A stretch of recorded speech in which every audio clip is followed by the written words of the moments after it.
Salut tout le monde, j'espère que vous allez bien. Écoutez, moi ça va nickel comme d'habitude. Donc aujourd'hui on se retrouve dans une nouvelle vidéo qui sera à mon update lecture de cet été. Mais oui, parce que je n'ai pas fait d'update lecture de juillet, donc bah ça va être juillet-août. Donc aujourd'hui on est le 30 août, donc j'ai vraiment attendu au dernier moment pour vous le filmer, pour faire un update lecture un peu moins ennuyant. Déjà il n'y aura pas de résumé de livre, si vous voulez des résumés je vous ferai dans les commentaires, il n'y a pas de problème pour ça. Et ça je les ai classés par catégorie, comme ça sera plus sympa. Donc c'est parti!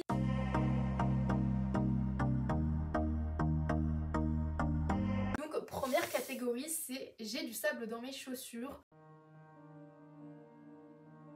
Donc cette catégorie, c'est mes livres qui peuvent être de moins de 2 étoiles à un peu plus de 2 étoiles, donc vous êtes 2,5 étoiles. Ça correspond du coup aux livres que j'ai pas appréciés et que franchement bah c'était plus horrible de les lire qu'autre chose. Donc en premier il y a The Curse of Saints, ou c'est Curse of Saints, je sais plus, The Curse of Saints de Kate Ramis, donc que vous avez déjà eu dans mon update lecture de juin, que je vous mets là mais je l'avais pas fini. J'ai vraiment détesté ce livre, j'ai pas réussi à m'attacher au personnage, j'ai trouvé qu'il y avait des longueurs dans ce livre, je me suis ennuyée pendant toute la partie du livre, c'était une corvée de le lire, je comprenais rien. Il y avait un glossaire à la fin du livre mais il n'y avait pas tout, genre il manquait des informations. Pareil sur la carte, il nous disait des endroits mais sur la carte il n'y avait pas. Donc c'était incompréhensible comme lecture, donc non, vraiment je le conseille pas. Je l'ai trouvé ennuyant, long, bref, j'ai pas aimé.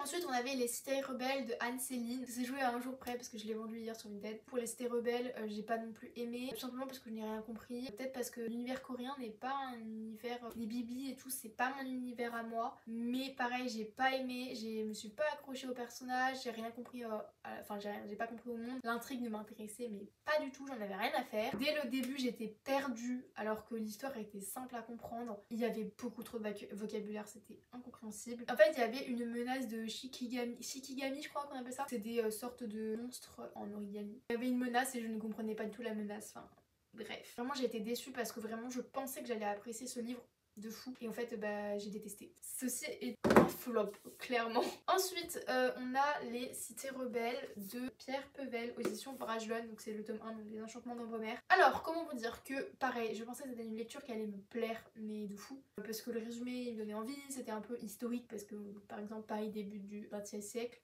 D'ailleurs rien à voir, mais j'ai réussi ma palle du Book Adventure Challenge, je vous mets là la vidéo, je l'ai réussi parce que lui en fait partie, c'est pour ça que j'y pense. Mais du coup je disais, bah en fait j'ai pas aimé non plus, j'ai trouvé qu'il y avait des longueurs, je sais que, comment il s'appelle, voilà, Louis Denzia Hippolyte Griffon, on va dire il s'appelle Griffon, il fait partie du coup du cercle Cyan mais il habite dans Paris et il est dirigé par quelque chose de magique qui est Ambremer, on peut accéder par un train. J'ai pas aimé ce livre, j'ai rien compris, il y avait trop de personnages, de base c'était une enquête parce qu'il y avait des meurtres et en fait bah l'intrigue principale elle a été mise totalement en arrière-plan. Donc comme si cette intrigue n'avait rien à voir par rapport à ce livre, enfin genre vraiment l'intrigue principale elle est passée à côté. Griffon doit s'associer à Isabelle de Saint-Gilles qui est une fée qu'il connaît très bien, donc qui est censée être son ex. Donc en fait c'est quand encore sa dame actuelle, enfin je comprends rien du tout. Le personnage il m'a ennuyé, il y avait trop de descriptions, ça m'a perdu, enfin bref ce livre c'était une torture de le lire. C'était vraiment un supplice de lire, mais bon.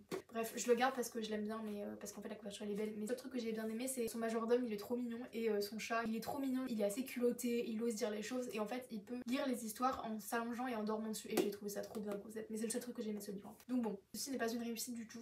Et ensuite c'est un livre que j'ai fini hier, c'est Les Graciers de Kiran Milwood Hargrave aux éditions Robert Laffont. Je l'ai fini hier et j'étais très heureuse de l'avoir fini en 2 jours parce que du coup je l'avais vu en avis sur le compte de Kenya Off d'ailleurs, qui n'est plus très active en ce moment, mais cœur sur elle si tu passes sur cette vidéo, je t'aime d'amour. Ce que j'ai pas aimé c'est que c'était très long. Pendant les 100 premières pages j'attendais que les 2 personnages se rencontrent, donc c'est-à-dire Marraine et Ursa. Bon du coup ça a été un échec, hein. Ça arrivait qu'aux 100 premières pages. Je crois que dans 400 pages là du livre ça se déroule sur 2 ans. Déjà juste ça c'est très long. Et ensuite ce que je n'ai pas apprécié, le récit était très long, très ennuyant, l'intrigue m'intéressait pas. En fait c'est inspiré de faits réels et là d'accord là c'était très intéressant parce que c'est une fiction historique. Moi j'ai pas lu de fiction historique, mais là d'accord c'était très intéressant. L'auteur on voit qu'elle sait poser les faits de ce qui s'est passé à l'époque dans les années du XVIIe siècle, tout simplement en Norvège. Et là d'accord c'était intéressant, les faits historiques. Mais c'est le seul truc que j'ai aimé parce que ce livre c'était trop long, le récit était ennuyant, il se passait rien. Et en fait si je peux définir ce livre c'était ennuyeux. Mais à la fois intéressant pour les faits historiques parce que dedans on va parler du coup à quel point la religion était très importante à l'époque, que si tu n'étais pas croyant, qu'est-ce qui est encore qui est intéressant, le meurtre, la mise à mort, tu faisais un délit, les violences, les femmes, la place des femmes dans ce livre parce que clairement ce qui se passe dedans, c'est que les femmes vont devoir réapprendre à vivre sans les hommes parce que tous les hommes de ce village ont été tués après une tempête. Et donc les femmes, elles doivent apprendre à faire ce que font les hommes et en fait on se rend compte que hommes et femmes ont des tâches et c'est très stéréotypé. Même si je trouve qu'aujourd'hui c'est encore très stéréotypé beaucoup de choses et que j'aimerais bien que ce le soit moins. C'est aussi des choses d'actualité. Aussi l'emprise que l'homme peut avoir sur les femmes qui est très fort. Et donc dedans, il faut faire très attention parce que c'est très violent. Il y a des scènes de violence, c'est assez incroyable. Un personnage qui est Absalom, j'ai envie de vous dire à la poubelle ce personnage, je ne veux pas me le voir, je voulais le tabasser tout le long du livre. À la poubelle. Non, vraiment, à part les faits historiques qui m'ont plu, il n'y a rien qui m'a plu d'autre. Si vous voulez avoir la trigger warning, dites-le moi dans les commentaires, je vous dis ça tout de suite, mais c'est vraiment pour les adultes. Ensuite on passe à la deuxième catégorie qui est le soleil se cache derrière les nuages. Donc cette catégorie regroupe les livres de 3 étoiles. Pareil, il n'y a pas de sens des livres, là je prends par les piles, comment ils sont posés. Bref, en premier, on a Flawless de Elsie Silver. Oula. Qui est un livre qui est très connu, je pense que vous en doutez, on a entendu énormément parler, qui est d'ailleurs sorti chez BMR avec des fautes de traduction. Mais si vous voulez, il est sorti en français. Déjà, ce que j'ai apprécié dans ce livre, on va commencer par le positif. En fait, ce que j'ai apprécié dans le livre, c'est le bull riding. Donc le bull riding, je vous mets une photo là, mais c'est tu montes des taureaux, etc. Et moi, je connaissais pas du tout ce monde-là, du coup, j'ai adoré que Elsie Silver me le fasse découvrir. Et en plus, elle le fait assez bien découvrir, je trouve. Donc dedans, on suit des personnages, je ne sais même pas leur nom. Attendez, on a Summer et Rhett, voilà. Donc on suit Summer et Rhett, et j'ai bien aimé. La lecture était très fluide, donc ça m'a permis de lire assez rapidement et du coup d'apprécier quand même. Et aussi on a du coup, ce que j'ai bien aimé, c'est qu'à chaque début de chapitre, si je trouve un début de chapitre, il y a des sortes de SMS, de échanges SMS, et je trouvais que ça rajoutait un truc dans le livre. Donc maintenant, ce qui ne m'a pas plu, déjà c'est l'intrigue. En fait, Rhett il est professionnel de bull riding et donc il a un sort d'agent. Et l'agent, donc c'est le père de Summer, et du coup vu il s'est un peu ruiné son image, il va demander à sa fille de redonner de l'image à Rhett, que ça va devenir sa babysitter.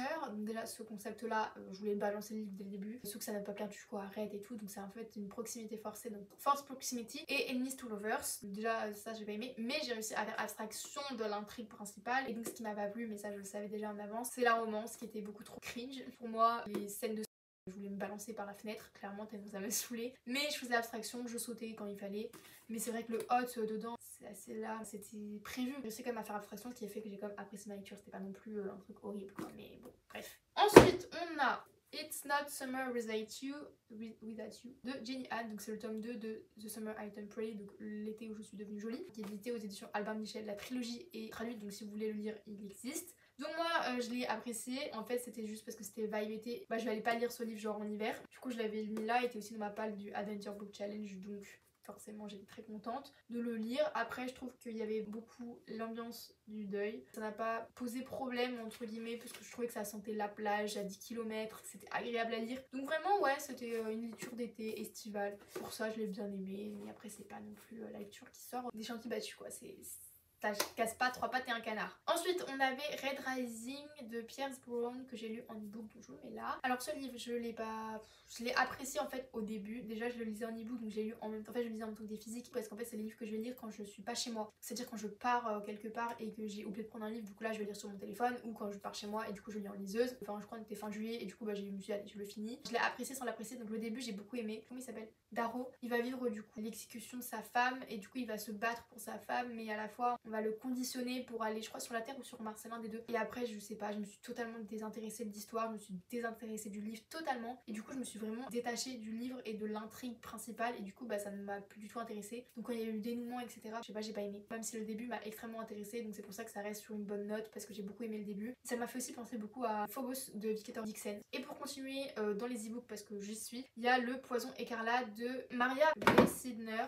Je viens de le finir, je vois, je l'ai fini il y a 2-3 jours, même un peu plus, une semaine. Pareil, c'est parce que je l'avais commencé en début du mois et que après je l'ai laissé en e-book, donc je me suis dit je vais quand même le finir pour la fin du mois. Du coup, en fait j'ai bien aimé suivre au début, enfin pareil c'est le début, j'ai bien aimé. C'est Elena qui de base est condamnée à mort après avoir assassiné une personne. Et elle a un dernier ultimatum, soit elle meurt, soit elle devient la goûteuse du commandant. Donc c'est Valek qui vient la chercher, qui est secrètement amoureux d'elle. Ça m'a dérangé parce que c'est mis dans le résumé, mais ça arrive qu'à la fin du livre. Mais bon, passons autre part, passons outre ça. Mais après j'ai bien aimé le fait que quand Elena va apprendre tout ce qui est poison etc, elle a un antidote à prendre et que seul Valek connaît la potion. J'ai bien aimé aussi l'évolution du personnage. En fait ce qui m'a seul dérangé c'est peut-être parfois que j'ai trouvé des longueurs dans le livre, mais sinon j'ai bien aimé le livre. En fait il n'y a pas trop de points négatifs. Le tome 2 je vais le lire, ça c'est sûr. Ensuite, on a Love, Jason Storm de Ella Mays, que ça faisait presque un an qu'il était dans ma palle, donc j'étais très contente de commencer. Dedans, on va suivre Jason et Olive. Donc, Jason, c'est une star du cinéma et Olive est secrètement amoureuse de Jason depuis son enfance. Moi, j'ai apprécié cette lecture, c'était simple à lire, c'était agréable. C'est juste que ça m'a fait de la peine de voir que Jason, il a pas vu qu'Olive était en crush sur lui depuis le début. C'était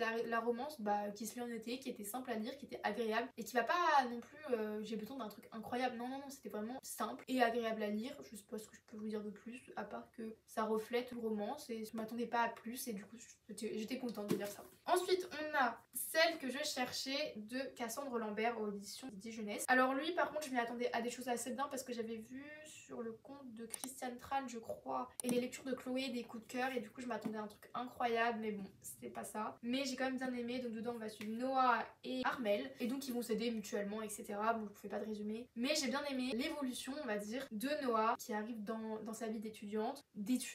On voit comment ça peut être compliqué de devenir étudiant, la vie d'un étudiant qui va habiter tout seul. Découverte de Armel qui est aussi détruite que lui mais qui vont s'aider mutuellement. Par contre j'ai trop aimé aussi Armel qui fait des listes pour essayer de s'en sortir etc. Et ce que j'ai bien aimé c'est que aussi que les maladies mentales sont mis au niveau que c'est quelque chose qui devrait pas être tabou et qui devrait être accepté dans la société et pas que ce soit un sujet qu'on puisse en parler sans se sentir sujet tabou. Donc j'ai bien aimé sur ce point. Après c'est pas non plus ma meilleure lecture, enfin j'ai apprécié, ça se lisait rapidement, c'était addictif, mais j'ai aussi eu du mal avec les personnages, je me suis pas du tout attachée aux personnages, ce qui fait que ça a été un peu compliqué pour moi à lire, sachant que c'était vraiment que ça, donc on est vraiment tout le temps avec les personnages, pas comme une fantasy où il y a avoir le monde fantasy à côté, ce qui fait que c'est acceptable. Là vraiment j'ai pas du tout réussi à m'accrocher aux personnages, je pense que ça aurait été plus 4 étoiles si j'avais apprécié la série, mais là du tout non.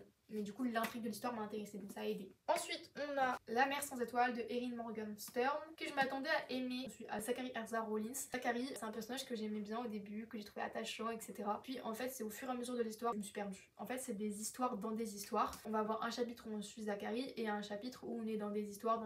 C'est comme donné genre en fait c'est comme si tu tombais dans un trou, comme dans Alice au Pays des Merveilles, tu tombais dans un trou, sauf que dans Alice au Pays des Merveilles t'es dans une histoire, alors que là t'es dans plein d'histoires différentes et du coup ça m'a perdue, mais à un point j'étais perdue. Mais en fait il y a 750 pages, vous voyez c'est comme un pavé, vous voyez. Mais malgré que ce soit un pavé et que j'étais totalement perdue, j'ai aimé l'histoire. C'est bizarre, ce ressenti est très bizarre et encore maintenant, ça fait un bout de temps que j'ai terminé. Ça a été un peu un supplice à le lire mais je pense que c'est parce que l'écriture est très poétique et j'ai apprécié en ne comprenant rien. Écoutez, c'est bien pour lui, hein, c'est pas plus mal pour lui, hein, mais bon. Ensuite on passe à la quatrième catégorie qui est apéro au coucher du soleil,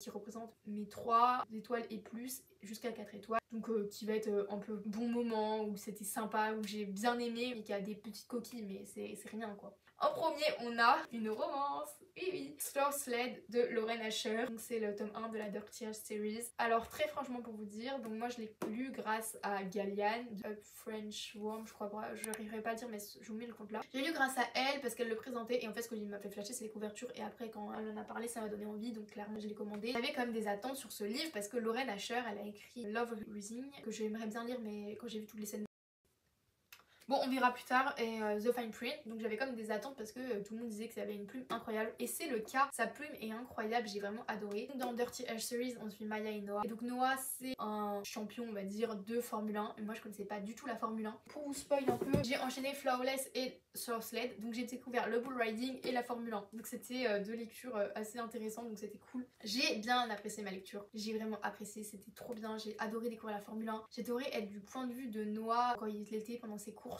Vraiment c'était incroyable, genre de découvrir, d'être dans sa tête quand il fait ses courses et de voir la pression. Et aussi qu'est-ce que c'est d'être connu. Après il y a Maya, du coup la sœur du grand rival de Noah, donc Santiago. Et Maya elle est un peu dans l'ombre mais elle fait des vlogs et en fait elle arrive à se faire connaître d'une autre façon, à être connue et du coup ça me fait un peu penser à moi qui fait du coup des vidéos mais dans la vraie vie est un peu effacée. Je sais pas quoi vous dire à part que j'ai apprécié alors que c'est une romance. Après il y avait quelques petits trucs qui étaient cringe. En fait toutes les romances je vais vous dire que c'est cringe. Et j'ai réussi à faire abstraction, les scènes de romance, les scènes explicites, je les ai passées, hein, clairement. Mais je vous le conseille. Alors oui, par contre, pas en première lecture en anglais et pas du tout en débutant de lecture en anglais. Trop compliqué. D'ailleurs, il sort chez BMR, je crois, c'est en septembre. Mais je pense qu'il y aura peut-être des erreurs de traduction. Désolé BMR, mais je trouve que vous faites des erreurs de traduction. Ensuite, on a La Société très secrète des sorcières extraordinaires de Sangu Mandana. Donc c'est une cozy fantasy. Je vous avoue que je m'attendais à un livre un peu mieux parce que je voyais plein de gens avoir des coups de cœur. Il y a une super bonne note. Moi j'ai adoré parce que du coup on suit Mika qui est une sorcière et qui va aller enseigner à 3 jeunes sorcières, et en fait dedans il y a les valeurs de la famille et c'était tellement agréable. Elle dit, l'autrice, donc Sangu Mandala, qu'elle a écrit ce livre après le Covid, elle avait besoin de quelque chose de doux, de douceur après ce confinement, et c'est exactement ça.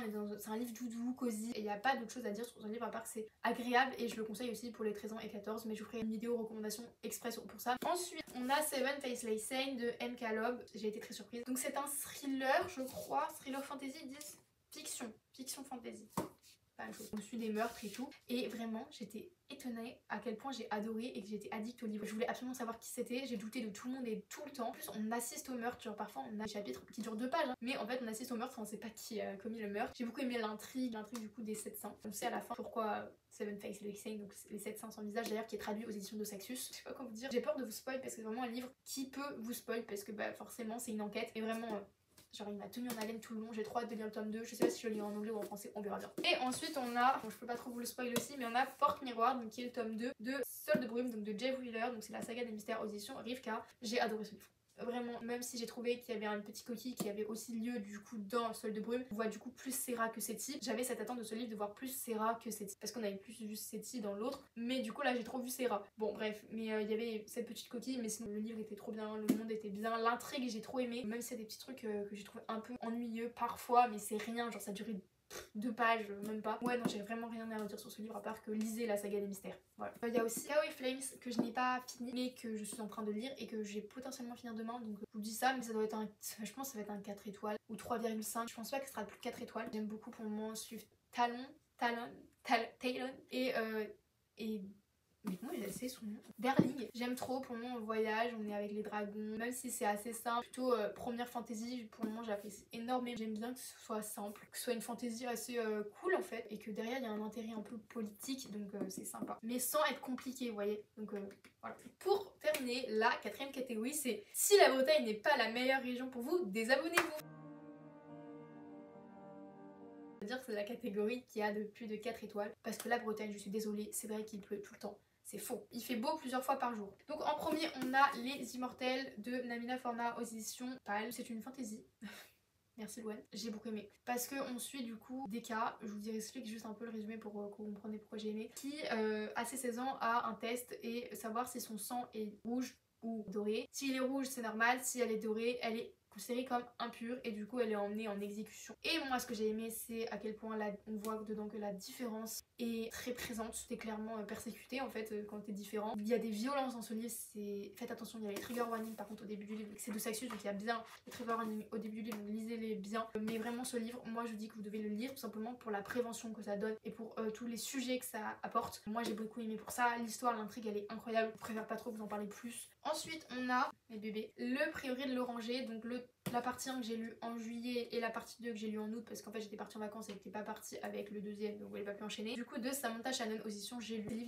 Je sais pas quoi vous dire à part que Samantha Shannon elle a un talent pour l'écriture, il n'y a pas d'autre mot à dire, elle a un talent, enfin comment elle crée ses mondes, c'est incroyable. On est avec des dragons, l'intrigue elle est incroyable, on suit plusieurs personnages mais ça ne perd pas pour le coup. Il y a un glossaire, alors oui il y a un glossaire à la fin. Je me suis dit quand j'ai vu le glossaire à la fin, je me suis dit punaise je vais rien comprendre, et en fait malgré que ce soit une fantasy complexe avec un world building complexe, je vous dis pas de le lire en première fantasy, non, surtout pas. Mais en fait c'est pas si complexe que ça reste complexe, mais c'est facile à comprendre et j'ai adoré. Vraiment il n'y a pas d'autre mot à part dire que j'ai adoré ce livre. On est dans un rénome, donc c'est pas un royaume, un rénome. Il y a une romance entre femme et femme, donc MM, que je n'avais pas lu en fantasy trop et que j'ai découvert grâce à Samantha Shannon. Ok elle est minime, mais vraiment genre c'est ça dans le livre. Sachant que le tout ça fait plus de 1000 pages.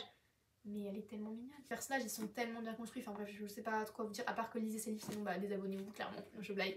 Ensuite il y a As de pique de Farida Abike Iyimide aux éditions Pal, donc pareil ça ressemble beaucoup à Les Immortels, j'ai envie que vous le lisez parce que déjà c'est un thriller donc c'est pas une fantasy, mais ce livre tout simplement il fait passer le message, donc c'est des étudiants, on suit Devon et Chiamaka qui sont dans des, on va dire dans les lycées un peu élitistes, c'est les seuls 2 élèves qui ont une couleur de peau différente et on va voir à quel point ils sont exclus. On voit à quel point dans ces livres le racisme et les discriminations sont importantes et c'est violent et ça fait mal en fait, et moi je me suis retrouvée, même si c'est pas la même chose, moi par exemple j'étais dans le privé à l'école et j'étais l'une des seules à avoir une couleurs de peau différentes et je me suis toujours sentie différente et un peu exclue à cause de ça. Malheureusement, je pense que beaucoup de personnes comme moi l'ont vécu. Farida Abiki-Imede l'explique au début de son livre qu'elle l'a vécu en fait, ce racisme et cette discrimination. Et en fait, on le ressent fois 1000 dans le livre. Elle le fait passer à travers ses personnages, à quel point la violence elle est là. Et à la fois, en fait, son livre est rempli de mystères et on a envie de savoir qui donne des rumeurs sur ces deux personnages. En plus, dedans, je trouve qu'il y a aussi le cyberharcèlement qui est vraiment mis aussi dedans. Je trouve le sujet très fort et du coup,